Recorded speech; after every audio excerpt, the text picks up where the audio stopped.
All right, welcome back to Live at 9. So the last time we had Brooks on the show, we were talking about shoulders, and he was putting me through a workout. I was sweating, but at the same time, it was going to prevent an injury. Yeah, yeah, that's what it's all about. Yeah, I mean, that's what it's all about. He's with Performance Therapy, specifically in Clinton. Correct. And he's here today to talk about knee injuries this time. And you're going to be a reoccurring guest because I'm trying not to get injured anymore. Exactly. I like to lift weights, and I feel like that's just probably the worst thing for your body. But all right, the knees. For me personally, I feel like I hear people back maybe first and then knees seem to be just a reoccurring issue for people. That could be our whole clinic. It could be based off of back injuries and knee injuries. But yeah, we see such a variety, whether it be athletes, whether it be elderly, whether it be middle-aged person that's got a strenuous job, of just such a variety of knee injuries. And why do you think that the knee is maybe so fragile? I get the back. The back makes a lot of sense to me because you're picking up things, you're doing things all day, and your back, it feels like you always get used. But yeah, if you're sitting down, okay, your knees are resting, but your back still needs to be straight, especially your lower back. So why knees? Why are they so fragile? I think just the lower in the body, the more of our body weight that it has to carry. You think of the neck compared to the knee. Plus, those knees are just our biggest generator of force with getting up out of a chair, with walking, with climbing the stairs, pretty much everything we do, squatting.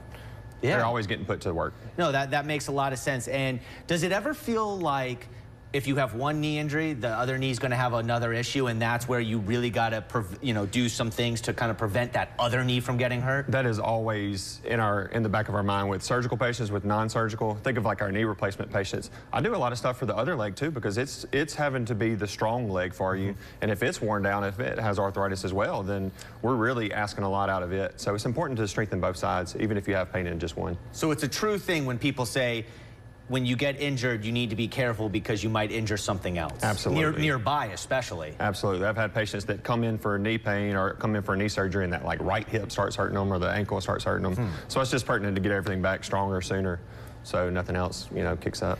All right, enough about the problems. How do we prevent it? Well, I just thought of a few different things, common stuff that I do, whether it be active people or people that are sedentary to get out. But we can just start with just a basic standing quad stretch if you want to. Ooh, okay. I know, if the slacks will allow. Okay. I'd always have where people can hold on as well to do it. Okay, so I'd be holding on to something. Okay, so this is a good stretch. Yeah, and that's assuming that we can do single leg balance. And how long do you normally hold it for? 20 to 30 seconds. Oh, wow. Okay, so when I was growing up, it was like that 10-second was like that main thing, but you're saying, no, you really need to.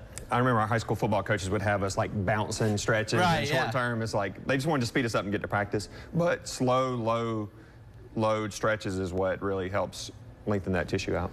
The difference between active and stationary stretching, they're both good? They are, and it all depends on what the activities people are doing. I think with the times of just sitting on the ground and doing hamstring stretch, just where you hold it forever, before like competition is kind of gone. Okay. All the strength coaches now are teaching like dynamic warm-up stuff, like the stand and kick, the stand and pulls, just to kind of help get everything moving a little bit, not just stretching a cold band, Makes a lot of sense. We got a ball here. Yeah, I think we might try. By the way, a half ball. A half ball. I was thinking we might try some squats on there, if you're up to it. I mean, I'll get on there first if you want me to. Okay.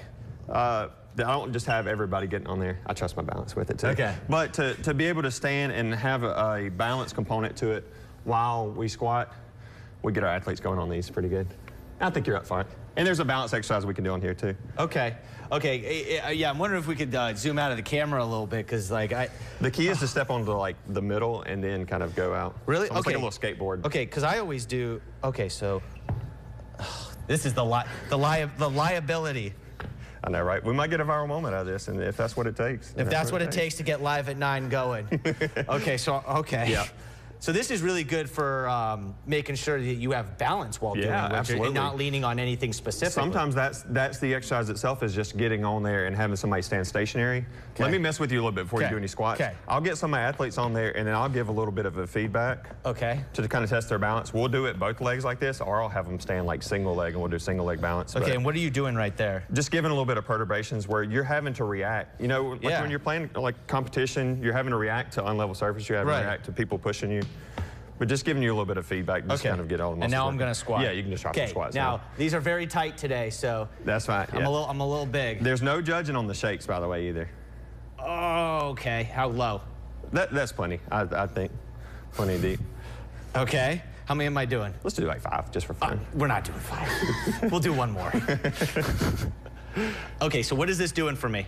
So obviously your hips and quads are having to engage. Best way to get off? Quickly.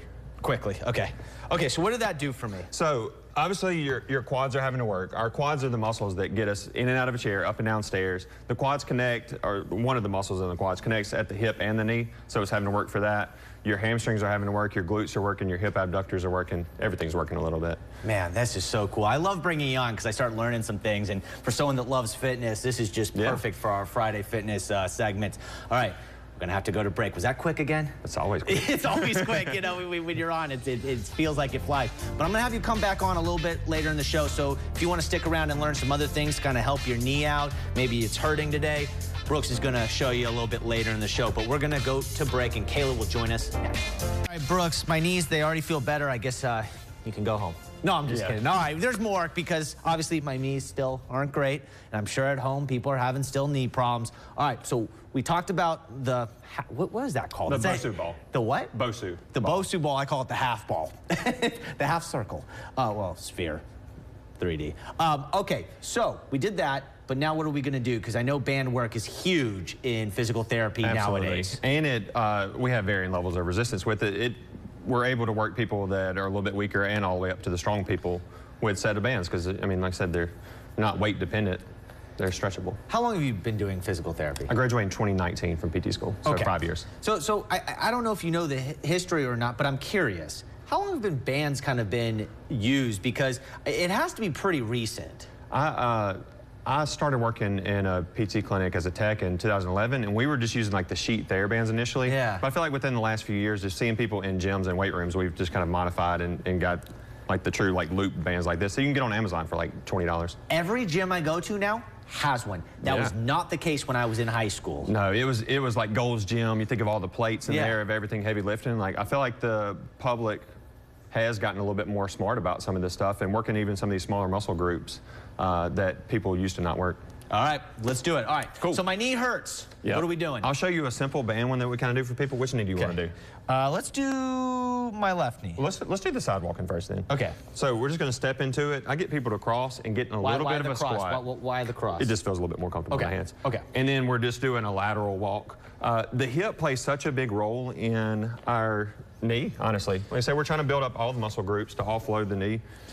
And how just normal distance? Yeah, I actually like staying at like a squat width and then going wider, but never getting more narrow than like a squat width. Okay. But the hip abductors. I see why you turn it. Yeah, now. it's a little bit more comfortable. Yeah, it feels like it's more like stationary. Okay. Squat? Yeah, just a little bit of a squat, and then we're just sidestepping. Yeah. And what is this doing for my knee?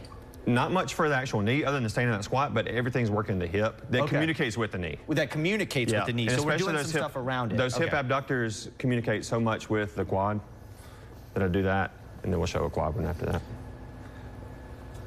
Yeah, and I'll have people normally walk like 20 feet and back with it by now. Okay, Okay. Okay, good. Now let's step out of there, and let's choose your left knee. So I want you to step kind of into the band. Just step, and then I'll get it behind your knee. And I'm gonna hold it, and what I want you to do is to keep your foot planted on the ground, but you're gonna come up on your tiptoes and bend your knee, and then you're gonna lock that knee out. Yeah, just like that. We'll just do maybe 10 or so of those. I have every single knee patient do this one, and I'll change the resistance based off the street. Yeah, it feels good. It's magic. Yeah, I love it. It's good quad activation. I guess it's not magic, it's science. Exactly. Okay, I did 5 there. Let's do 5. That's good. Okay, so I come back in. Yeah, we can come back in. And then I know we did like a more advanced squat on the Bosu earlier, but we can get in here and kind of get it up under you like that, and we can just do, which is just slightly more than body weight squat as well. Interesting. And that, again, is this, I guess my question is this unlocking kind of your knee strain? I mean, or is it strengthening it, or is it doing all of the above? Pretty much everything we've done has been strengthening so far. There are some like the squat ones where we're having to really get out there. Yeah. This got a flexibility component to it as well. If you get more advanced, and let's say your knees are starting to feel better, right? Do you go wider, or is it always in that same I would kind of stay in that range. When you really start to get out of those ranges, sometimes you'll start recruiting other muscle groups. But we would increase the band. We might just increase the reps. A lot of it, especially in our PT clinic, like I mentioned to Blake earlier about the video last week of CrossFit where y'all going heavyweight. Yeah. A lot of our stuff just stays lightweight.